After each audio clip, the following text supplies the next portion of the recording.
Welcome back to the deep dive. You've sent us a stack of source material that is unlike anything we've ever really processed before. Right. It's not a leak, not really a whistleblower confession. It's more of a forensic reconstruction. Of an operation that, well, officially never happened. Oh. We're essentially reverse engineering a ghost. Of ghosts? That's a good way to put it. Our mission here is to take these digital fragments, encrypted traffic captures, metadata, strange timeline deviations, and try to reconstruct the architecture of this black box cyber program. And the hook, the immediate moment this all comes crashing down for our source, the analyst, is just so chillingly specific. It is. It happens at 02:101 a.m. His physical access badge just fails, that little red light that denied flash. And that wasn't just a simple lockout. No. That was the trigger. That physical denial was the signal that every single encrypted channel he was on, his secure sessions, his comms, had just been remotely and instantly killed. All at once. Keys revoked, sessions dumped, and every trace of his recent activity wiped from the system logs. In that 1 second, the very infrastructure he was investigating turned on him. It identified him as the threat. So for this deep dive, that's what we're mapping, the infrastructure, that control. We're going to piece together this program, this ORION glass, and figure out who has the power to just dissolve an identity. And how they do it. It's really a study in who controls digital truth. Okay, let's unpack how he even got there. The sources are really clear that our narrator was not your typical Hollywood hacker. Not at all. He was a contracted analyst, a specialist, and his mission was very, very focused. He was hunting for anomalies in global data traffic, not, malware or phishing scam. Right, he wasn't reading anyone's emails. Precisely. His whole job was to ignore the noise, ignore the content. He was looking at the metadata, the envelope, not the letter inside. So patterns, timing, routing paths, and silence. The absence of data. Critically, the absence of data. He was working for a private intelligence firm, monitoring the big digital backbones. Think undersea cables, major satellite relays, the core of the internet. They called it threat detection.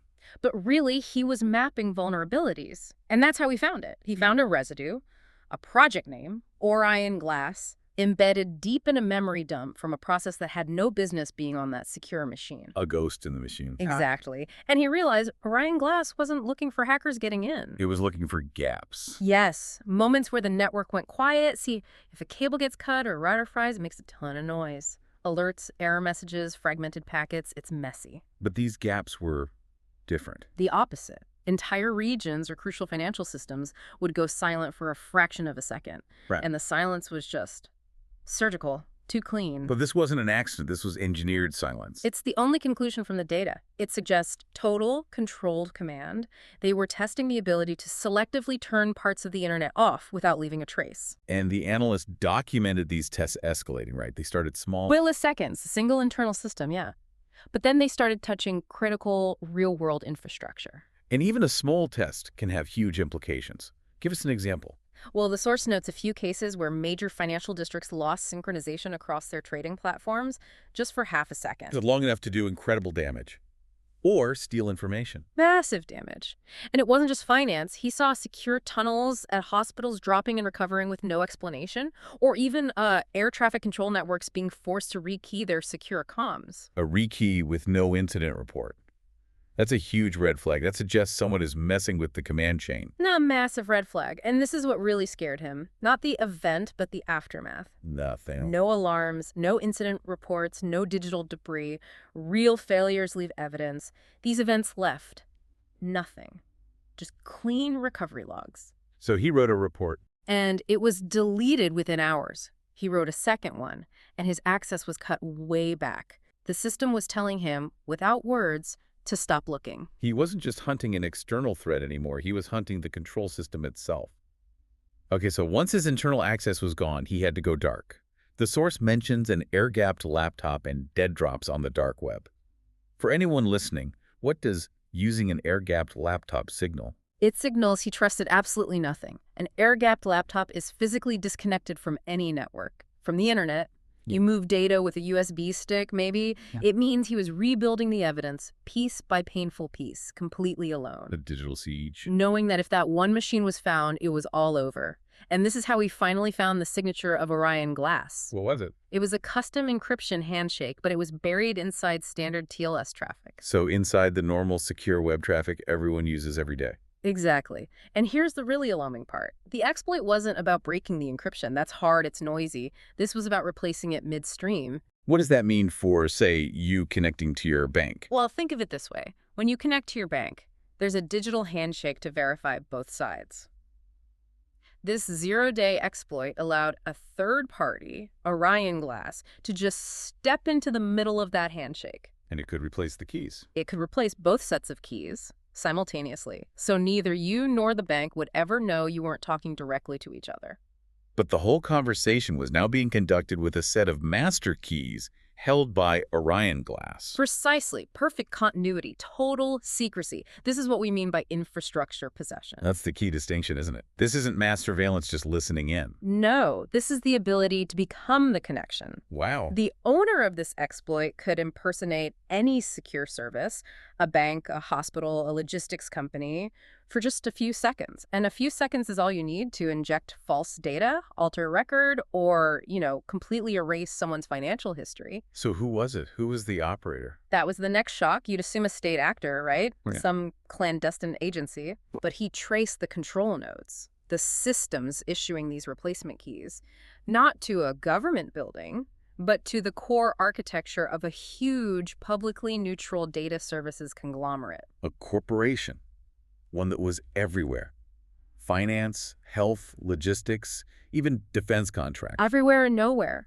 Suddenly, the power to rewrite reality wasn't tied to a flag or a country. It was tied to a global corporate structure. And this is when his handler reached out with a warning. And an explanation. He told the analyst that Orion Glass wasn't hostile. He called it a contingency, a stabilizer. A kill switch for crises. Right. The handler argued it was necessary to reshape the internet during a war or a pandemic or a market collapse to, prevent panic. That almost sounds plausible in a terrifying way, but the analyst didn't buy it. Not for a second, because he found the override. The handler pitched this idea of, distributed government oversight, but the code told a different story. What did it say? There was no shared governance. There was one private key, one single final authority, and it was held by the corporation, not by any government body. A single point of control. That's not stabilization, that's unilateral power. So the analyst ran a final test. He simulated a tiny non-critical routing conflict and just watched what the system would do. And what happened? A stabilizer would have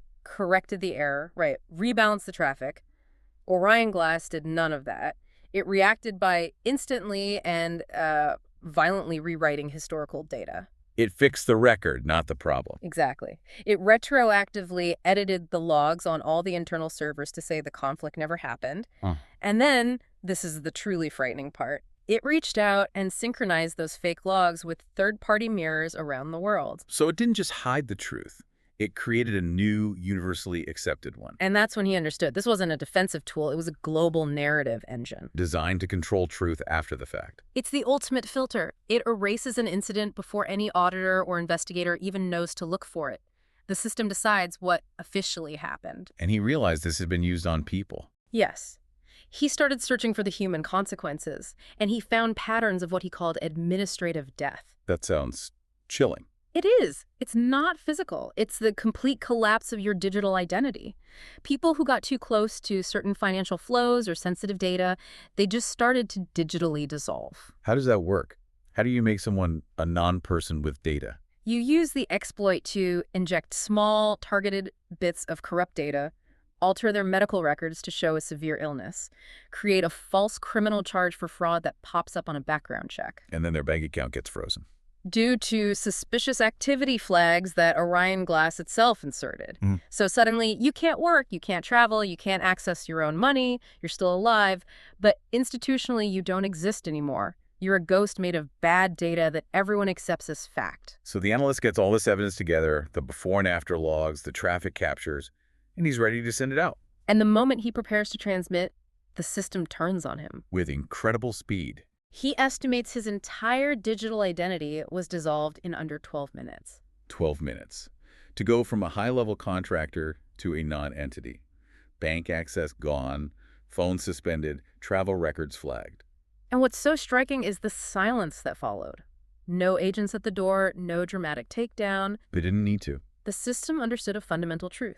Without official records, without institutional confirmation from the very banks and bodies it controls, truth just decays. So the files he managed to release from his dead man archive. They were dismissed, exactly as they were designed to be. A well-written cyber thriller. Interesting fiction.